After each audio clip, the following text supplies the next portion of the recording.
CET एक्झामसाठी आता 3 महिने शिल्लक आहेत आणि ॲज अ ड्रॉपर तुमचं जे टार्गेट असणार आहे ते काय फक्त 75 किंवा 80% आहे का? नाही आहे. तर तुमचं जे टार्गेट असलं पाहिजे ते 95+ MHT CET 2025 मध्ये स्कोर करणं हे तुमचं टार्गेट असलं पाहिजे.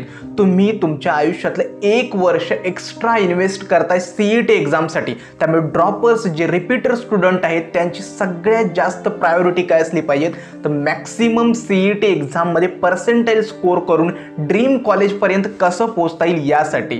तुम्ही विचार करा, तुमच्या पेरेंट्सनी तुमच्यावरती विश्वास ठेवून तुम्हाला रिपीट करण्यासाठी प्रोत्साहन दिलं आहे. सो त्यासाठी तुमची जी पुढच्या 3 महिन्यांची जी प्रिपरेशन असणार आहे ती खूप महत्त्वाची असणार आहे. त्यामुळे आजचा जो व्हिडिओ आहे तो बनवतोय ड्रॉपर स्ट्रॅटेजीवरती. पुढच्या 3 महिन्यांचा म्हणजे जानेवारी, फेब्रुवारी, मार्च आणि एप्रिलच्या CET एक्झामपर्यंतचा कंप्लीट रोडमॅप, कोणत्या मंथमध्ये काय फॉलो करायला पाहिजेत, मॉक टेस्ट किती द्यायला पाहिजे, चॅप्टर कसा कव्हर करायला पाहिजे, रिव्हिजन, टाइम टेबल, या सगळ्या गोष्टी पुढच्या 10 मिनिटांमध्ये मी एक्सप्लेन करणार आहे. त्यामुळे आजचा जो व्हिडिओ आहे ना तो स्पेशली सगळ्या विद्यार्थ्यांसाठी महत्त्वाचा आहे. कारण का मी स्वतः सुद्धा रिपीट केलं होतं. CET एक्झाममध्ये फर्स्ट अटेम्प्टमध्ये 87% मिळाले होते आणि CET अटेम्प्ट जी मी सेकंड अटेम्प्ट दिला होता त्याच्यामध्ये 99.07% मिळाले होते. त्यामुळे 87 to 99.07 या चा जो प्रवास होता याच्यामध्ये मी काय स्ट्रॅटेजीज फॉलो केल्या होत्या तर सगळ्या मी तुमच्यासोबत शेअर करणार आहे. सो सगळ्यांना नमस्कार, मी संदीप मिल्के,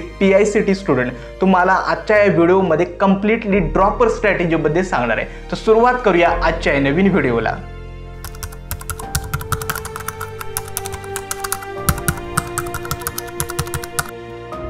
तर पुढच्या 3 महिन्यांचा तुमचा रोडमॅप कसा असला पाहिजे, म्हणजे कोणत्या मंथमध्ये तुम्ही काय केलं पाहिजे हे मी पहिल्यांदा एक्सप्लेन करतो. हे सगळ्यात महत्त्वाचं आहे. आता मी काय केलंय, मी माझा पर्स्पेक्टिव्ह ॲज अ ड्रॉपर म्हणून मी तुमच्यासोबत शेअर करतोय. आता काही विद्यार्थ्यांचं काय होतं की ऑलरेडी सिलेबस कव्हर झालेला असतो किंवा ऑलरेडी काही टॉपिक्स वगैरे कव्हर झाले आहेत. सो तुम्ही काय करा, ॲज अ रेफरन्स म्हणून हा रोडमॅप तुम्ही यूज करा आणि तुम्ही तुमच्यानुसार म्हणजे तुमचे कोणते टॉपिक्स अजून कव्हर करायचे राहिलेत, कोणते चॅप्टर्स जे तुम्हाला अजून एकदाही तुम्ही कव्हर केले नाहीत, कोणते चॅप्टर्समध्ये तुम्ही लॅग करताय, या सगळ्या गोष्टींचा तुम्ही सारासार विचार करून तुम्ही स्वतःचा हा असा एक रोडमॅप जे बनवा. ॲज अ रेफरन्स म्हणून मी माझी स्ट्रॅटेजी आहे ती तुमच्यासोबत शेअर करते. आता मंथ वाईज प्लॅनिंग काय असणार आहे, पहिलं म्हणजे काय तर जानेवारी आपला जो मंथ आहे, आज मला वाटतं 11 तारीख आहे, उद्या हा व्हिडिओ म्हणजे 12 तारखेला हा व्हिडिओ आज रिलीज होतोय. मग आजपासून ते 31 जानेवारीपर्यंत तुमचं टार्गेट काय असलं पाहिजे तर तुमचे 2 टार्गेट्स मी जानेवारी महिन्यामध्ये सेट केले आहेत. एक म्हणजे काय, जे काही तुमचा 12th मध्ये असे चॅप्टर्स आहेत ज्यांना तुम्ही अजून एकदा सुद्धा कव्हर केले नाहीत, म्हणजे त्याच्याबद्दल तुम्हाला काहीच माहिती नाही किंवा ते इनकम्प्लीट आहेत, तर 12th इनकम्प्लीट जेवढे काही चॅप्टर्स असतील ते सगळेच्या सगळे तुम्हाला जानेवारी महिन्यामध्ये कव्हर करायचे. दुसरं म्हणजे काय, असे काही 12th चॅप्टर्स असतील ज्याच्यामध्ये तुम्हाला खरंच अडचणी येतात की म्हणजे काय तर त्यांचं व्यवस्थित PYQ सॉल्व्ह होत नाही, थिअरी व्यवस्थित कव्हर केली किंवा ते 0पासून तुम्ही स्टार्ट करणार आहात, असे सगळे टॉपिक्स तुम्हाला जानेवारी महिन्यामध्ये कव्हर करायचे आहेत. जानेवारी महिना आपला काय असणार आहे तर मोस्टली आपला सगळा फोकस असणार आहे 12thचा मॅक्सिमम सिलेबस कव्हर करण्यावरती. मग ते असे टॉपिक्स जे तुम्ही एकदा सुद्धा कव्हर केले नाहीत, असे टॉपिक्स जे कव्हर केलेत परंतु त्याचे PYQs MCQ सॉल्व्ह होत नाहीत, अशा टॉपिक्सला तुम्हाला टार्गेट करायचं आहे. आता टॉपिक्स कव्हर करताना काय करा, थिअरी कन्सेप्ट आपल्या सगळ्या क्लिअर करा, PYQ सॉल्व्ह करा आणि जास्तीत जास्त जर एखादा टॉपिक अजून अवघड जात असेल, PYQs मध्ये प्रॉब्लेम येत असेल तर अजून MCQs तुम्ही सॉल्व्ह करू शकता. आणि जानेवारी महिन्यामध्ये एवढं लक्षात ठेवा की 12thचा मॅक्सिमम सिलेबस आपल्याला कव्हर करायचा आहे पुढच्या 20 दिवसांमध्ये. ठीक आहे, हे होतं जानेवारीसाठी प्लॅनिंग. आता फेब्रुवारीचं प्लॅनिंग काय असणार आहे, फेब्रुवारीमध्ये आपला पूर्ण फोकस असला पाहिजे आपला 90% सिलेबस कव्हर करण्यावरती. कारण का पुढचा जो आपला टार्गेट असणार आहे ते मॉक टेस्ट आणि रिव्हिजन असणार आहे. त्यामुळे जानेवारी आणि फेब्रुवारी याच्यामध्ये आपला 90% सिलेबस कव्हर झाला पाहिजे. आता तुम्ही रिपीटर आहात, ड्रॉपर आहात, त्याच्यामुळे तुमच्याकडे बऱ्यापैकी वेळ शिल्लक आहे. त्यामुळे तुम्ही बोर्ड एक्झाम वगैरे तुम्हाला काही नाही, जो वेळ शिल्लक आहे त्याचा चांगला युटिलाइज करा आणि जास्तीत जास्त सिलेबस 90% कव्हर झाला पाहिजे. ठीक आहे, फेब्रुवारीमध्ये काय करायचं आहे, 90% सिलेबस कव्हर करायचा आहे. 11चा सिलेबस सुद्धा फेब्रुवारीमध्येच तुम्हाला कव्हर करायचा आहे. ठीक आहे, आणि जे काही रिमेनिंग टॉपिक्स वगैरे असतील 12चे वगैरे ते सुद्धा फेब्रुवारीमध्येच करायचं आहे आणि या सिलेबसचं रिव्हिजन आणि PYQs एवढं तुम्हाला काय सॉल्व करायचं आहे. आता PYQs करताना तुम्ही लास्ट 4 इयर्सचे PYQs केले तरी इनफ आहे, जास्त पण मागे जाऊ नका. आता एखादा टॉपिक मी केला रोटेशनल डायनॅमिक्स चॅप्टरचे मी थिअरी कव्हर केले, त्या चॅप्टरचे मी लास्ट 2 ते 3 इयर्सचे PYQs सॉल्व केले, ते PYQs मला सॉल्व होत आहेत. मग उगाच मागचे PYQs अजून 8-10 वर्षाचे सिलेबस PYQs सॉल्व करण्यात काहीच अर्थ नाही. तो वेळ तुम्ही जास्त वाया घालू नका. जर वाटलं की मला PYQs बऱ्यापैकी आता सॉल्व होत आहेत म्हणजे तो चॅप्टर तुमचा कव्हर झालाय, तुम्ही पुढे मूव्ह ऑन करा. मात्र एखादा टॉपिक आहे थर्मोडायनॅमिक्स, त्याच्यावरचे मला PYQs 2-3 वर्षाचे लास्ट इयरचे PYQs तुमचे सॉल्व झालेले नाहीत, याचा अर्थ काय तर तुमची थिअरी अजून थोडी तुम्हाला कव्हर करायची, चांगल्या पद्धतीने कव्हर करायची गरज आहे आणि अजून MCQs प्रॅक्टिस करायची तुम्हाला गरज आहे. मग अशा कंडिशनमध्ये तुम्ही अजून PYQs सॉल्व करू शकता. आता फेब्रुवारीचं टार्गेट तुम्हाला समजलं असेल, जे काही 12चे इनकम्प्लीट टॉपिक्स होते, चॅप्टर्स होते ते कव्हर करायचं आहे, 11चा सिलेबस कव्हर करायचा आहे आणि आपला जो मॅक्सिमम सिलेबस आहे तो 90% प्लस फेब्रुवारीपर्यंत कव्हर करायचा आहे. त्याच्यासोबत PYQs, चॅप्टरची थिअरी आणि रिव्हिजन या 3 गोष्टी तुम्हाला फॉलो करायच्या आहेत. ठीक आहे. आता ही जी PDF वगैरे आहे ना, ही मी ग्रुपवरती सेंड करेल, ती काळजी करू नका. व्हॉट्सॲप ग्रुपची मी लिंक डिस्क्रिप्शन बॉक्समध्ये दिली आहे, त्याच्यावरती नक्की जॉईन. आता मार्च महिन्यामध्ये काय असलं तर जेवढा आता आपलं सिलेबस आपला 90% प्लस सिलेबस कव्हर झाला आहे, तो सिलेबसवरती maximum number of mock test द्यायचं काम हे मार्चमध्ये होणार आहे. मग मॉक टेस्ट देण्यासाठी काय करायचं, आपण डेली मॉक टेस्ट ऐवजी काय करू शकतो, सुरुवातीला 2 दिवसांमधून एक मॉक टेस्ट म्हणजे अल्टरनेट डेजमध्ये मॉक टेस्ट आपण देऊ शकतो. आता मॉक टेस्ट कशी द्यायची आहे मार्च महिन्यामध्ये, एक तर समजा आज मी मॉक टेस्ट अटेम्प्ट केली 3 तासाची फुल लेंथ मॉक टेस्ट बोलतोय मी, चॅप्टर वाईज मॉक टेस्ट देऊन काही उपयोग नाही. तुम्ही ॲज अ PYQs तुमचे सगळे चॅप्टर वाईज मॉक टेस्ट म्हणून देऊ शकता. फुल लेंथ मॉक टेस्ट समजा मी आज मॉक टेस्ट दिली, आज मॉक टेस्ट दिल्यानंतर पुढचा 1.5 दिवस म्हणजे आज ते उद्या याच्यापर्यंत जे 150 क्वेश्चन्स आहेत ते सगळे रिवाईज करायचे.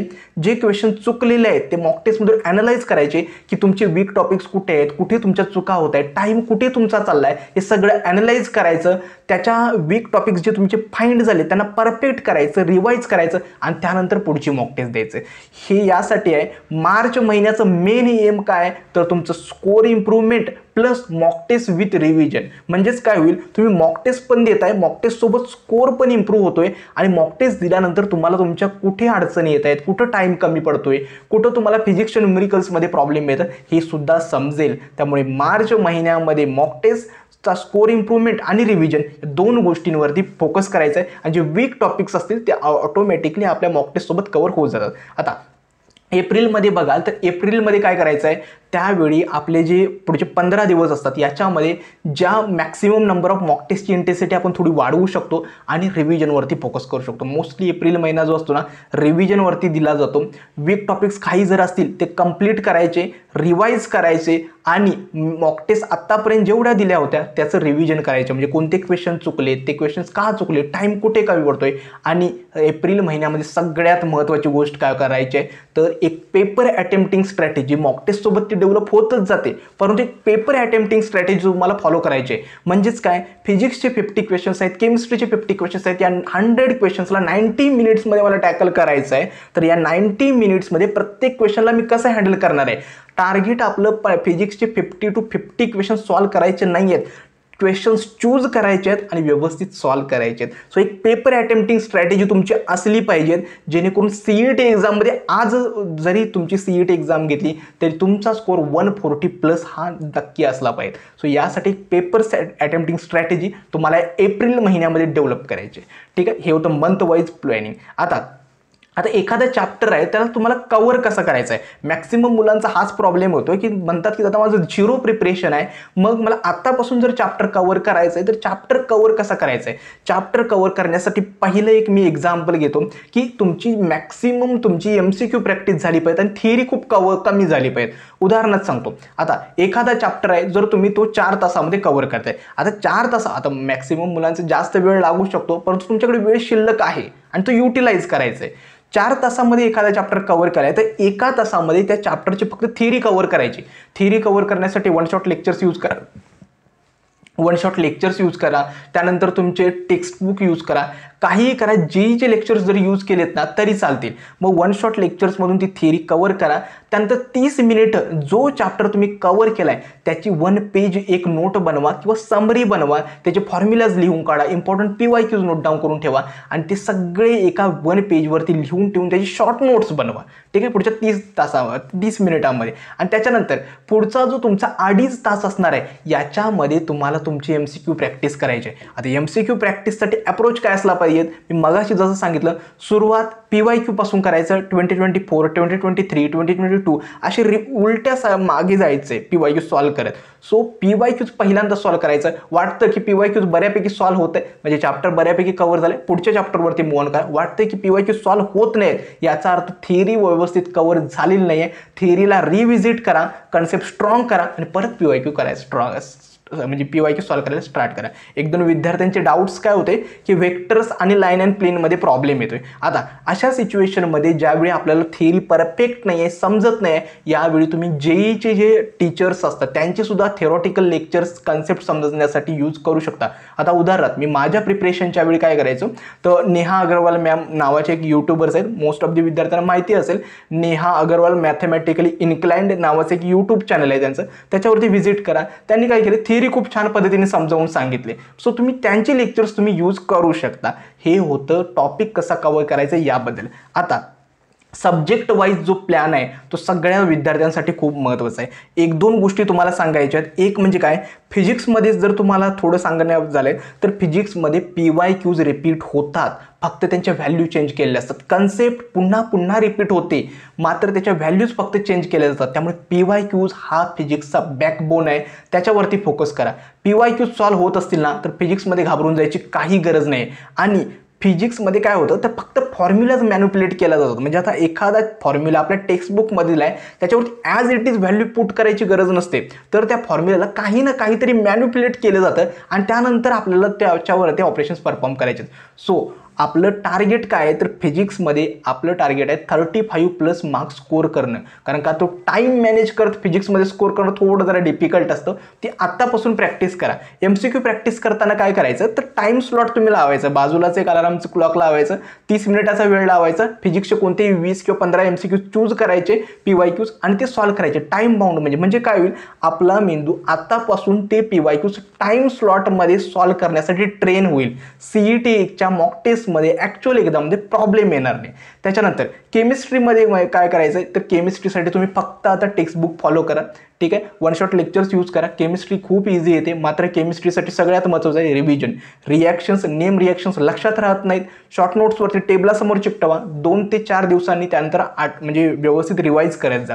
आणि मॅथमॅटिक्स सांगतो, मॅथमॅटिक्ससाठी एकच आहे, तुम्हाला जास्तीत जास्त MCQ आणि PYQची बाळांनो प्रॅक्टिस करावीच लागणार आहे. मॅथमॅटिक्ससाठी कोणताही शॉर्टकट नाही आहे. त्याच्यानंतर मॅथमॅटिक्समध्ये थोडे lengthy to moderate to difficult questions येत आहेत, सो त्यासाठी तुम्ही तयार राहा.